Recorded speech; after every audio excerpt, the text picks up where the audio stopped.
My apology for the delay. I just received the presentation from Diana. She couldn't make it to the Congress.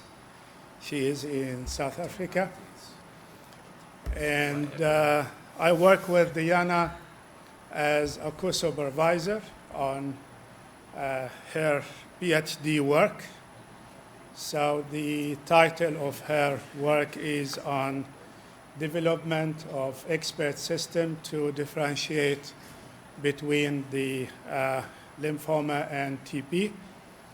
So that is the work, and we just started last year. Just to give you a background on the situation regarding TB and lymphoma. TB is one of the infectious diseases with the highest mortality. And in the map, as you see, the dark green are the countries where the highest mortality rate or infection rate. And, the challenge is TB and lymphoma has few common symptoms that most of the time mislead the physicians in the diagnosis. And as a result of that, patients are treated for something that is not accurately diagnosed and don't receive the proper treatment. So based on that map, you see the different countries and areas. So as statistics or the problem, 50% of lymphadenopathy cases are not considered as TB, but it's being treated as TB. And that is commonly misdiagnosed and, because of the shared symptoms as I mentioned. The solution that we are working on is to use machine learning and natural language processing to differentiate between the TB and lymphoma. The challenge that the student has was about accessing data because, as you see from the statistics, most of the cases are in the African region and in some other areas, and data collection is a real challenge. So accessing data is also a major challenge. So she had to go through a different way of collecting some data. And the objective or the goal is to provide a tool for accurate and timely diagnosis of TB and lymphoma. So what she did is, for the data collection, she looked at reports published in the Science Direct on the specifically TB and lymphoma. And she did use a web scraping technique to extract information, and then went to data pre-processing to categorize the data, and she did use the tokenization, stop words removal, and other technique to get to the point. And after that, moved to the feature extractions, where we had to convert, the case reports from a free text into word vector using natural language processing. And after that, she did work on developing working on algorithms, and she did apply different types of algorithm, including the KNN, decision trees, perceptrons, naive Bayes, SMV, and others.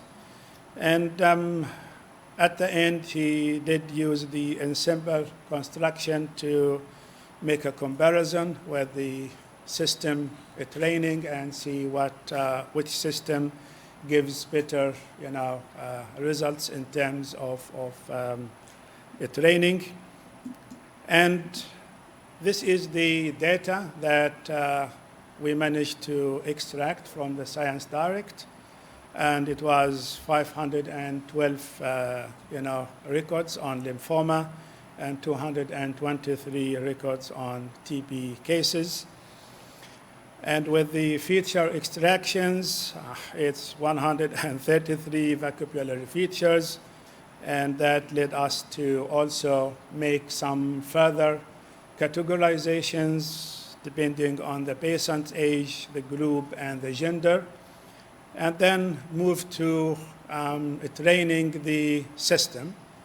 And with the training of the system, this is the results. Linear regression gave us 97.6% on the best precision, the same with the best recall, but in terms of accuracy, SVM was more into that. And that is the performance assessment for the different algorithms that we did use with the levels of accuracy, precision, and recall.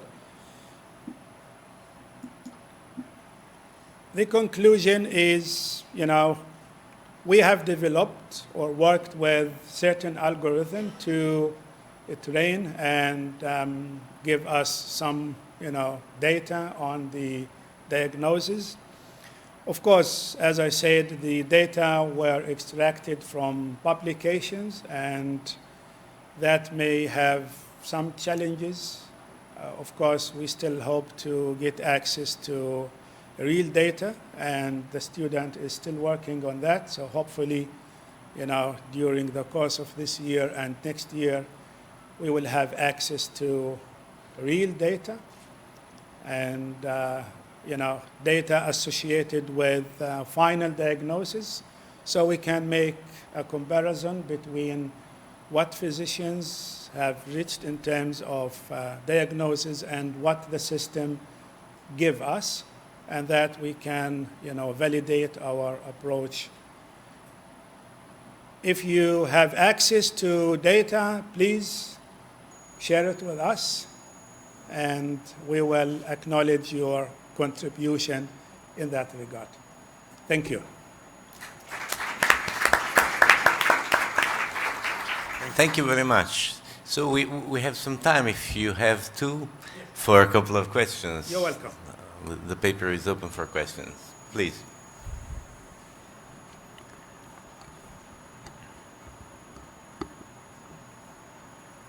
No questions?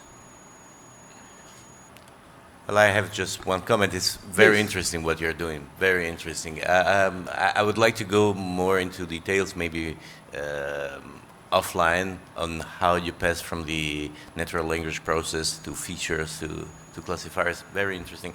And this afternoon, during the HTA session in the auditorium at 4, there will be a paper from one of my students who is actually applying natural language processing and machine learning to sentiment analysis for health technology assessment. So we start from the same, let's call them real-world data, and well, we want to finish in a different way, but the process, that's very interesting. You can use the same exact technologies, I would say, for very different scopes, but with the same knowledge and approach. So that would be interesting to discuss with you. Thank you. Thank you. Yeah. Thanks. So I think the challenge is the use and or test this kind of model using the real world data. This is the challenge. Yes. So the challenge is data, and the real data is always an issue because of confidentiality, and also if the data is captured well. So that is a challenge, but we try our best, and we hope to get access to real data. Unfortunately, South Africa is one of the countries that has a high rate of infections, but we can't access the data. Yeah. Okay. Yeah. No problem. Please. We have Just 1 second for the question. It's not time for chemical engineering to start to educate the rest of healthcare. This microphone is on? I think it's off.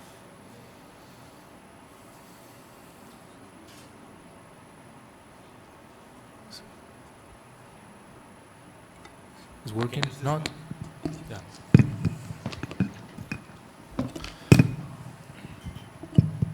It's working now. Just an observation. It's not really time for clinical engineering to start to help educate other healthcare providers on the availability of data.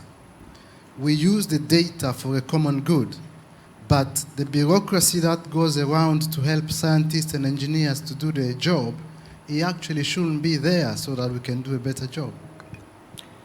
Excellent comment. What can I say? Well, yesterday, last night, during the Global Clinical Engineering Summit, this was clearly one of the flagship points. No? So let's provide data, and let's also teach our students and our colleagues, if you like, on how to provide consistent data with methodologies that are standardized.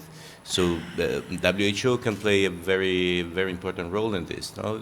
During yesterday's, again, talk from Adriana Velasquez, one of the key points, now we are moving to a global nomenclature. No? We have a European nomenclature, moving to a global nomenclature. Okay, let's use this occasion for standardizing the way we provide for data, because then it's easy to have standardized access to data once you have them.